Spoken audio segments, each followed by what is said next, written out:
Au nom du Père et du Fils et du Saint-Esprit. Amen. Grande joie d'être là avec toi en ce mardi 26 septembre. Et aujourd'hui, nous célébrons Saint Côme et Saint Damien, martyrs. Et ici, il nous dit, Côme et Damien sont des martyrs d'Issyre, près d'Alep, en Syrie. Dès le IVe siècle, les miracles fleurissent tellement sur leur tombe que la légende les présenta comme des médecins qui soignaient gratuitement. Aussi, leur culte ne devait-il pas tarder à se répandre à travers les bassins méditerranéens. Et aujourd'hui, la première lecture, c'est Esdras, chapitre 6, à partir du verset 7. Laisse travailler à ce temple de Dieu les gouverneurs de Juda et les anciens des Juifs. Ils peuvent rebâtir ce temple de Dieu sur son emplacement. Voici mes ordres concernant votre ligne de conduite vis-à-vis de ces anciens des Juifs pour la reconstruction de ce temple de Dieu. C'est sur le fonds royaux, c'est-à-dire sur l'impôt des transeuphrataines, que les dépenses de ces gens leur seront exactement et sans interruption remboursées. Et après le verset 12. Moi, Darius, j'ai donné cet ordre, qu'il soit ponctuellement exécuté. Et après le verset 14. Quant aux anciens des Juifs, ils continuèrent à bâtir avec succès sous l'inspiration d'Agé, les prophètes, et de Zacharie, fils d'Ido. Ils achevèrent la construction conformément à l'ordre du Dieu d'Israël et à l'ordre de Cyrus et de Darius. Ce temple fut terminé le 23e jour du mois d'Adar. C'était la 6e année du règne du roi Darius. Les Israélites, les prêtres, les Lévites et le reste des exilés firent avec joie la dédicace de ce temple de Dieu. Ils offrirent pour la dédicace de ce temple de Dieu 100 taureaux, 200 béliers, 400 agneaux et en sacrifice pour les péchés de tout Israël, 12 boucs suivant le nombre des tribus d'Israël. Puis, ils installèrent les prêtres selon leur catégorie et les Lévites selon leur classe au service du temple de Dieu à Jérusalem, comme il est écrit dans le livre de Moïse. Les exilés célébrèrent la Pâque le 14 du premier mois. Les Lévites, comme un seul homme, s'étaient purifiés. Tous étaient purs. Ils immolèrent donc la Pâque pour tous les exilés, pour leurs frères, les prêtres, et pour eux-mêmes. Alors, qu'est-ce qui se passe ici? Nous voyons la dédicace du temple. Ils vont faire la dédicace du temple. Et ce qui est beau, c'est que la dédicace, c'est comme le baptême. Notre baptême dit notre appartenance au Seigneur. Et maintenant, le Seigneur habite en nous, l'Esprit Saint habite en nous, le jour de notre baptême. Nous avons été purifiés de nos péchés. Voilà, la purification des péchés. Il y a notre appartenance au Seigneur, appartenance à l'Église.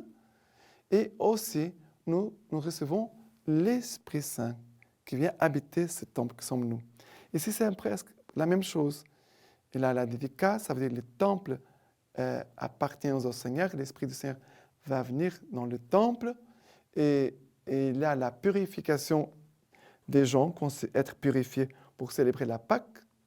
Et nous voyons aussi les sacrifices. Les sacrifices qui montrent vraiment que nous appartenons au Seigneur. Notre action de grâce, notre reconnaissance. Voilà, comme je disais, notre baptême, il a la purification, il a notre appartenance et après l'Esprit Saint qui habite en nous. Et si nous voyons aussi la purification, nous voyons l'appartenance aussi par les sacrifices qui vont nous dire que nous sommes au Seigneur. Nous appartenons au Seigneur. Le Seigneur habite, c'est Dieu, il est saint. Et l'Esprit Saint, la présence du Seigneur qui vient dans le temple, car Dieu habitait dans le temple. Et voilà que le Seigneur vraiment nous invite à renouveler aujourd'hui notre baptême. Fais mémoire de ton baptême. Si tu sais quel est le jour de ton baptême, nous devons d'ailleurs célébrer le jour de notre baptême. Non pas seulement le jour de notre anniversaire, mais plus important encore, c'est le jour de notre baptême. Alors, remercie le Seigneur aujourd'hui pour ton baptême. Remercie le Seigneur pour vraiment habiter en toi. D'accord? Et maintenant, le psaume d'aujourd'hui, c'est le psaume 122, à partir du verset 1er. Quelle joie quand on m'a dit, allons à la maison du Seigneur. Enfin nos pieds s'arrêtent dans tes portes, Jérusalem. Jérusalem bâtie comme une ville, où tout ensemble fait corps. Là où montent les tribus du Seigneur. Et pour Israël, une raison de rendre grâce au nom du Seigneur, car ils sont là, les sièges du jugement, les sièges de la maison de David. Et ici, il dit, quelle joie quand on m'a dit, allons à la maison du Seigneur. Okay? Quelle joie pour nous chaque jour de pouvoir avoir la messe, de recevoir la Sainte Eucharistie, de recevoir la parole de Dieu. Chaque jour, je invite vraiment à tous ceux qui m'écoutent cette lecture divine, je vous invite vraiment à avoir votre messe chaque jour, de participer à l'Eucharistie chaque jour. Si tu as cette possibilité, s'il te plaît, ne perds pas cette grande, immense grâce. C'est le moment le plus important de notre journée, c'est toujours l'Eucharistie. D'accord? Et Dieu nous dit, Jérusalem bâtie comme une ville, là où tout ensemble fait corps. Voilà, le temple fait l'unité de tout le peuple. Notre Église, notre appartenance au Seigneur, fait notre unité.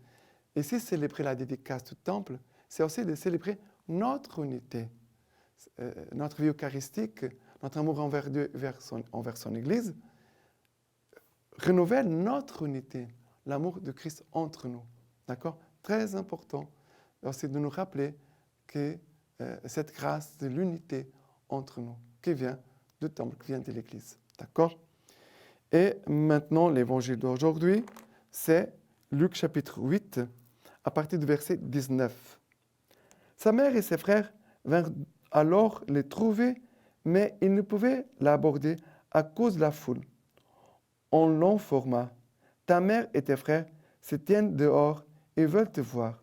Mais il leur répondit, ma mère et mes frères, ce sont ceux qui écoutent la parole de Dieu et la mettent en pratique.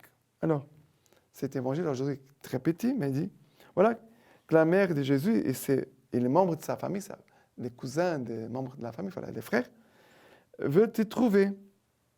Mais ils ne pouvaient pas s'approcher à cause de la foule. Et Jésus profite de cette situation pour évangéliser, pour communiquer la parole de Dieu. Donc, chaque situation de notre journée, on doit être attentif. Qu'est-ce que Dieu est en train de me communiquer? Qu'est-ce que Dieu veut me parler à travers ce que je suis en train de vivre? Voilà, Jésus profite d'une situation qui arrive, la maman et ses frères qui veulent s'approcher, qui ne peuvent pas. Et Jésus va dire, ma mère, mes frères, ce sont ceux qui écoutent la parole de Dieu et la mettent en pratique. Jésus ne méprise pas sa maman, bien sûr que non. Qui sur cette terre, comme créature, parce que Jésus, il est Dieu. Mais la Vierge Marie, elle est une créature de Dieu. Sur cette terre, la personne qui a été plus à l'écoute, plus ouverte, plus fidèle à la parole de Dieu, c'est la Vierge Marie. La Vierge Marie a engendré en elle le Verbe, la parole de Dieu. Elle a engendré en elle la parole. Et la Vierge Marie nous a donné la parole. Mais bien sûr qu'ici, nous voyons la Vierge Marie comme une maman biologique de Jésus aussi, qui veut s'approcher. Mais Marie, la Vierge Marie, elle est une mère, la femme de la parole. La Vierge Marie est la femme de la parole. Ça veut dire que toutes les personnes qui aiment la Vierge Marie sont des gens obligatoirement qui aiment beaucoup la parole de Dieu. D'accord? Et voilà, le Seigneur nous invite vraiment à écouter la parole de Dieu et à la mettre en pratique. D'accord? Et maintenant, la lecture patristique de Saint Augustin, qui nous dit ceci. Aux yeux du Seigneur, la mort des saints à un grand prix. Car sur la croix s'est réalisée une affaire grandiose.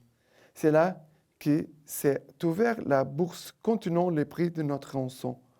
Quand son côté a été ouvert par la lance qui les frappait, ce qui en a jailli, c'est le prix de l'univers. Les fidèles et les martyrs ont été achetés, mais la foi des martyrs a fait ses preuves. Leur sang en est témoin.